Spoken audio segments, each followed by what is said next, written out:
Today, I'd like to talk about one of the more unusual members of the saxophone family. If you watch my channel for any length of time, you'll know that I often will bring out my Sopranino saxophone. This is actually a fairly rare instrument within the saxophone family. Um, that said, it is growing in popularity more and more, particularly with the availability of less expensive Chinese-made instruments. So today I'm going to talk a little bit about the history of this size of saxophone, as well as the instrument, this particular instrument itself, as well as a few other instruments that are out there. So the Sopranino saxophone, literally the name Sopranino means little soprano. To give you an idea of size, this is the Sopranino, and this is a soprano. Now, I have a curved soprano, so we can see that the Sopranino is just as tall as the curved soprano is.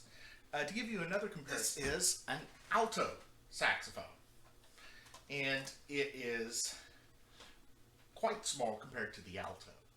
If we were to compare the saxophones to the clarinets, a good analogy is that the alto saxophone has a similar role within ensembles, particularly within the band, to the B-flat clarinet, which I happen to have right here. So alto sax, B-flat clarinet, roughly the same range. The lowest note on the B-flat clarinet is a concert D3, and the lowest note on the alto saxophone is a D-flat 3. So semitone off from one another. This means that if the alto sax is most alike with the B-flat clarinet, then the soprano sax is going to be most alike in its role to the E-flat clarinet. And we see this in works that call for both instruments. These are going to be the top voices of the clarinet ensemble or the saxophone ensemble. Well, where does this leave the Sopranino saxophone? Well, the Sopranino saxophone would be like the rare A-flat piccolo clarinet, which I don't have. They are actually very rare. The Sopranino sax is much more common, much easier to get a hold of than the rare A-flat clarinet. So essentially, this is an instrument that is designed to play the very highest notes within a saxophone ensemble. It is, however, not the smallest saxophone because there is one size smaller, the piccolo saxophone. Often we'll see this as Sopranissimo or Soprillo, Soprillo being a brand name exclusive to the Eppelstein company. So if another company came along and made a B-flat saxophone one octave higher than the soprano, they would call it a piccolo. But the Sopranino saxophone is pitched one octave higher than the alto saxophone. It is in the key of E-flat. That means if I play a middle C on here, it will sound one minor third higher. So here's written middle C. That'll sound E-flat 4, a minor third higher. The lowest note of the Sopranino saxophone, written B-flat 3, the B-flat right below middle C, is going to sound D-flat 4, a semitone above middle C. And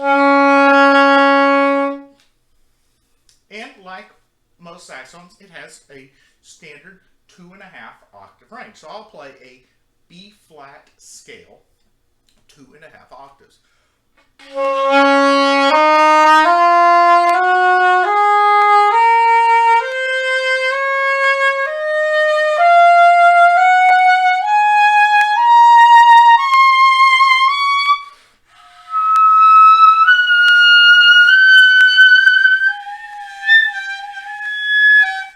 And as you get higher and higher on reed instruments, the notes tend to speak less and less. There is a finite cutoff on reed instruments on how high they'll play without coaxing them by artificial means.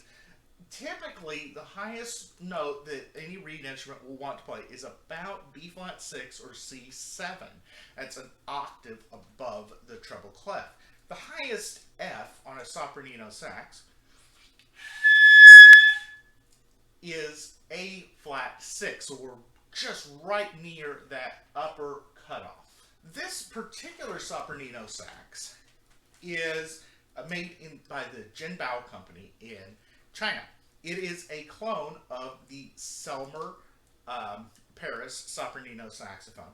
There are two major companies now producing original sopranino saxes, Selmer and Yanagasawa. And they have some significant differences. The Selmer, as you see here, is immediately characterized by the large pinky table. The other big difference is the Selmer is keyed up to high F sharp. So I've got my standard D, E flat, E, and F, and then I do have the high F sharp key. The Yanagasawa, interestingly, is only keyed up to E. So it is lacking the high F key and the high F sharp key, which obviously would go to say it's also lacking the front F key. I am not sure why Yanagasawa does not put in a high F key. It would kind of make sense. It does not seem to be an issue of space because there is still plenty of space here to install that extra key, but for whatever reason, they've never manufactured one. There are, however, clones of these instruments. Various Chinese companies will make clones of either the Selmer, as you see here, or the Yanagasawa. And again, easiest way to tell is look at the table, the pinky table here.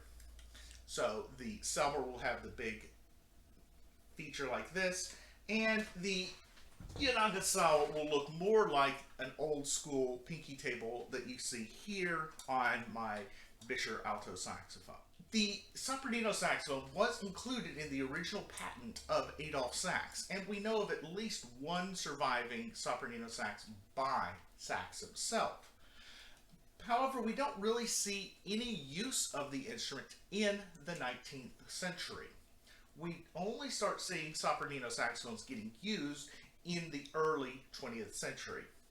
Perhaps the most famous example is the original orchestration by Fer de Groffet of Gershwin's Rhapsody in Blue. There is a extended sopranino saxophone passage in the original scoring. However, in most subsequent performances, that solo has either been taken over by the oboe in the orchestral version or an E-flat clarinet in the so-called jazz band version. However, in the original, it was a sopranino saxophone. Of course, I made a video recently about Ravel's use of the instrument, about a sopranino sax in F. No such instrument has ever existed, to the best of anyone's knowledge. Outside of a few of these early works from the 1920s, we really don't see the sopranino sax making any kind of impact in the classical world. We will see it occasionally in jazz, but even then, jazz musicians don't really go in for this particular voice because it's so high and it is so difficult to control. The control of such a small instrument may be one of the reasons we haven't seen it used very often. Interestingly, John Coltrane's son, who emulates his father in many ways, will use a sopranino saxophone and is one of the few jazz soloists who actually will incorporate the instrument into their regular usage. As far as modern works getting written for it, we are starting to see composers take up the instrument more and more, and I think part of that is due to the availability of good quality instruments at low prices, which means that players now have access to them. I have older orchestration books, and by older I mean like from the 1990s, that say this instrument is extremely rare. It's the rarest of all the standard sizes of saxophones. Clearly today that is not the case, and the Sopranino saxophone is growing in popularity. In the wind band world, there are only a handful of pieces that have ever been written to include a Sopranino saxophone part. Two of them happen to be my Symphonies 2 and 3. In the recording of Symphony 2, for a little bit, I ended up playing the Sopranino sax part before handing it off to a professional Sopranino sax player. And one thing I noticed is that controlling the intonation was extremely difficult. And things that look very, very simple on the page, whole notes, half notes, quarter notes, and particularly in exposed passages, became the most difficult thing to do on here, because any little movement you have is going to affect the intonation greatly.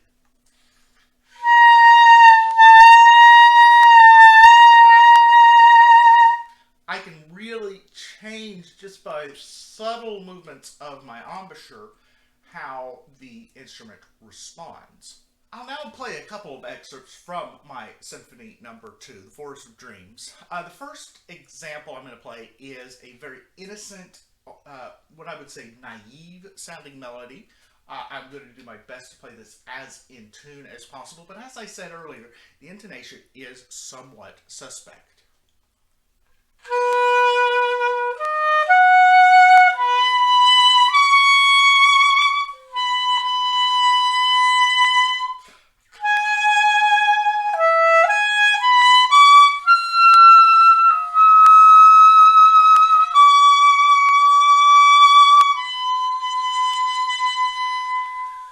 And going up into that high register, you can really start to hear where the intonation, and some of that is player, of course, is much, much harder to control.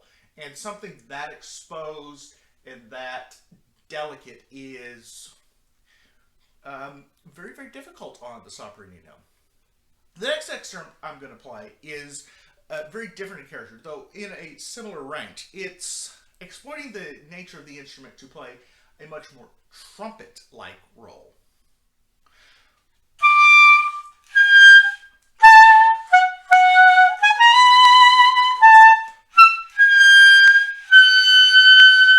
And as you can hear, that it really will pierce through the ensemble. The highest note there is a written high E, which will sound G6. And the easiest way for me to actually produce that note is without the tongue. The moment I start introducing the tongue to that, it stops speaking. But yeah, the instrument is absolutely growing in popularity. We're seeing it more and more. I have a feeling that there will be a time when it can be in larger works scored for with the regularity that the soprano sax was scored for earlier in the 20th century, which is to say an uncommon auxiliary, but with enough availability that you can see it every now and then. So that is a little bit on the Sopranino saxophone. If you have any questions, let me know down in the comments below. As always, a big thank you to all my Patreon supporters. You can join me on Patreon at patreon.com/BrettNewtonComposer. And the biggest perk there is access to our Discord, where we're always having a lively conversation, maybe be about music theory or instrument building or who knows what we get off into there. But as always, thank you so much for watching, and I will see you later.